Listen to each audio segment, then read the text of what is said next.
Good morning, class 12 students. In this video, I will tell you about direction cosines of a vector. तो इस video को ध्यान से देखो.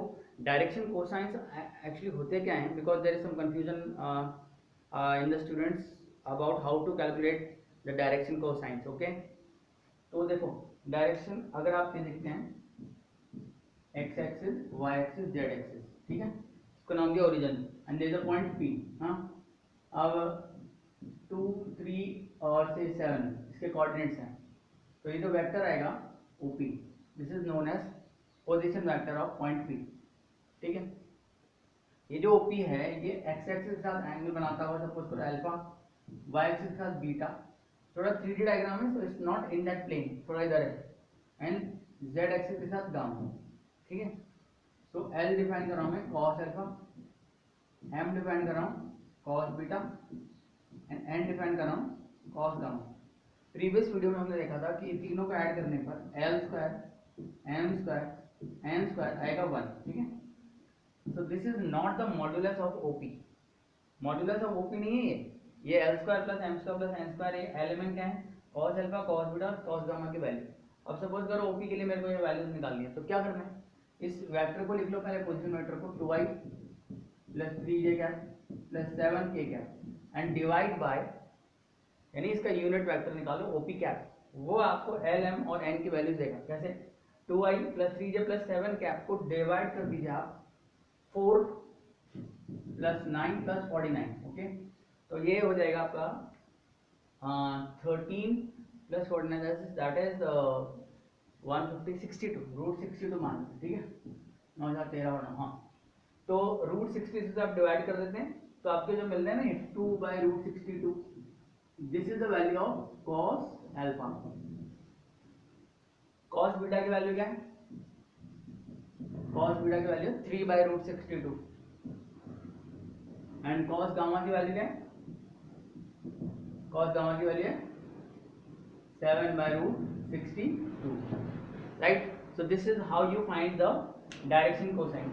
अब मैंने एक क्वेश्चन पूछा था कि अगर एक एंगल मैं आपको दे दूं, सपोज करो अल्फा दे दूं, सो अल्फा अगर मैंने आपको मान लीजिए 60 डिग्री दे दिया, ठीक है, तो cos अल्फा कितना होता है? cos 60 आपके पास आ गया, यानी कि ये मैं L दे दिया. एक्स एक्सिस का जो एंगल होता है वो L.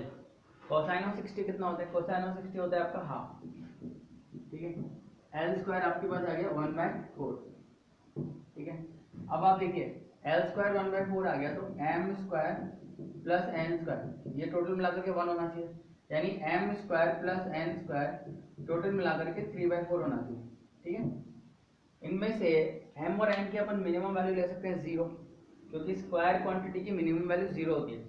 तो अगर मैं किसी एक को 0 पे रिस्ट्रिक्ट कर देता हूँ, सपोज करो N को 0 पे रिस्ट्रिक्ट कर दिया, ठीक है, तो M स्क्वायर आ गया 3/4. तो M की वैल्यू आ गई आपके पास प्लस माइनस रूट 3/2.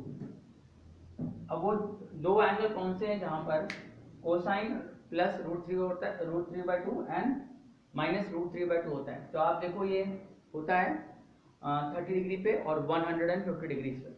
तो minimum angle for y axis could be, this is what the question was, कि अगर x एक्सिस के साथ 60 डिग्री बना लिया, ठीक है, तो y एक्सिस के साथ मिनिमम एंगल बनाएगा कोसाइन ऑफ 30 डिग्री. तो that is beta will be 30 degree minimum.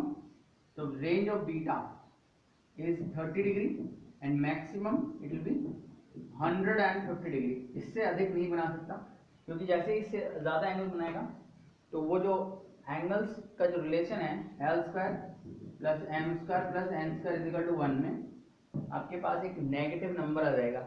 And negative मतलब LHS जो है वो 1 से ग्रेटर देन हो जाएगी. And if it is LHS cannot be greater than 1, it can be maximum equal to 1. Okay, if you are restricting n to 0, तो इस तरह से बीटा की रेंज आ जाएगी. और इसी तरह से गामा की रेंज भी सेम ही आएगी, 30 डिग्री से 150 डिग्री आ जाएगी. ठीक है. So this is how you find if one angle is restricted. Another way to visualize this is if alpha is restricted to 30 degree, तो आप ध्यान से देखो ये जो पूरा रोटेशन बन के कौन बनेगा, एक सॉलिड एंगल भी बनाएगा स्टेरेडिन, और वो एक प्लेन के अंदर चलता है ऐसे. ठीक है. और यहाँ पर एक सॉलिड एंगल बनेगा तो बेसिकली क्या होगा, बीटा और गामा चेंज करते जाएंगे वैल्यूज, और कौन सी रेंज में चेंज करेंगे, 30 डिग्री से 150 डिग्री के बीच में। इससे ज़्यादा, इससे कम नहीं हो सकता और इससे ज़्यादा नहीं हो सकता, क्योंकि कोसाइन की वैल्यू फिर उस केस में 3/4 से ज़्यादा हो जाएगी, जो कि पॉसिबल नहीं है, क्योंकि 1/4 तो ऑलरेडी दे रहा है 60 डिग्री, 1/4 प्लस 3/4 1 से अधिक हो नहीं सकता, इसलिए इसकी वैल्यू 3/4 से लेकर के 0 के बीच में लाई करेगी, इसलिए एंगल लाई करेगा 30 डिग्री से 150 डिग्री के बीच में, ठीक है।